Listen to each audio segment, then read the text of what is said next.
Hello. Today I'm going to read you a story called A Lesson for Martin Luther King Jr. Now, we have learned a lot from Martin Luther King Jr. about how he stood up for what was right. Well, today we're going to read a story that talks about something that Martin Luther learned when he was a child. It's written by Denise Lewis Patrick and illustrated by Rodney S. Pate.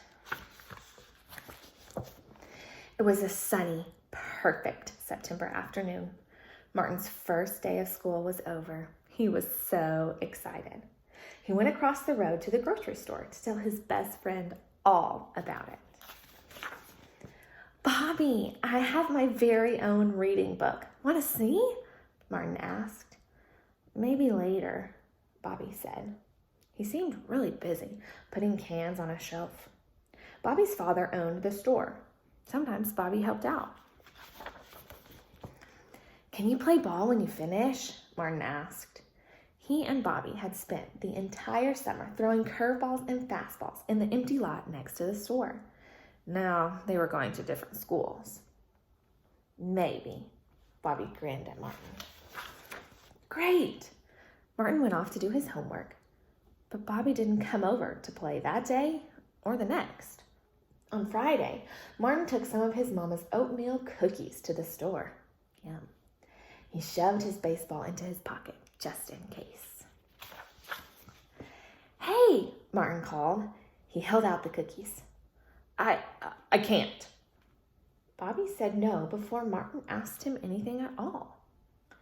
Martin frowned and slowly walked away. That night, Martin talked to his big sister, Christine.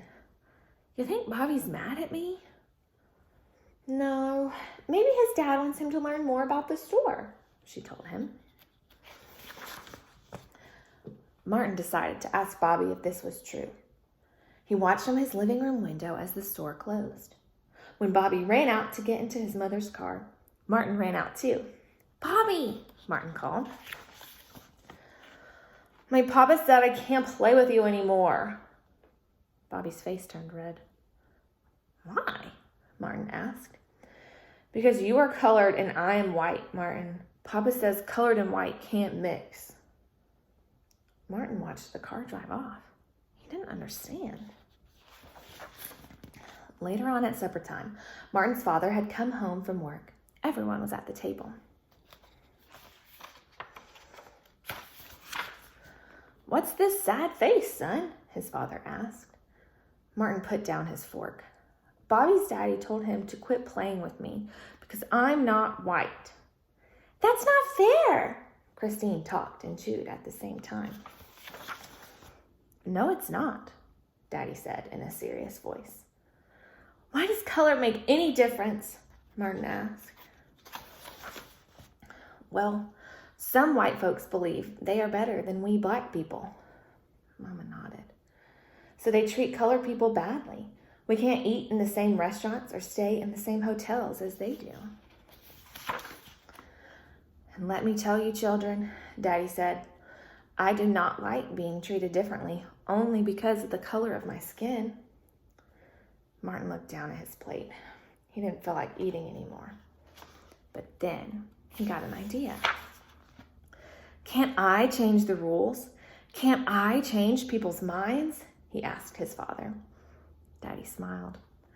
"Yes, you can," he said. "You may have lost a friend today, but I want you to remember that friendship has no color, Martin." "I'll try, Daddy," Martin said. "I will try." And we know from knowing more about Martin Luther King Jr.'s life that he did try, and he made a big difference in changing a lot of people's minds about how we should treat each other, not based on the color of our skin, but what's inside of our hearts. Because we know that God made us special exactly how he made us. So it's important what we look like, but that shouldn't make us treat each other any differently, because God loves each and every one of us the same amount.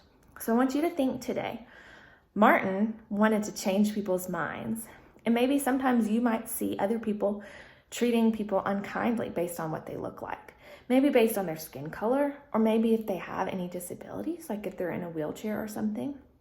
But what can you do to encourage them to change their mind and treat each other kindly? So that's your challenge for today. Think about what you can do to help change other people's minds, to remind them that God made us each special.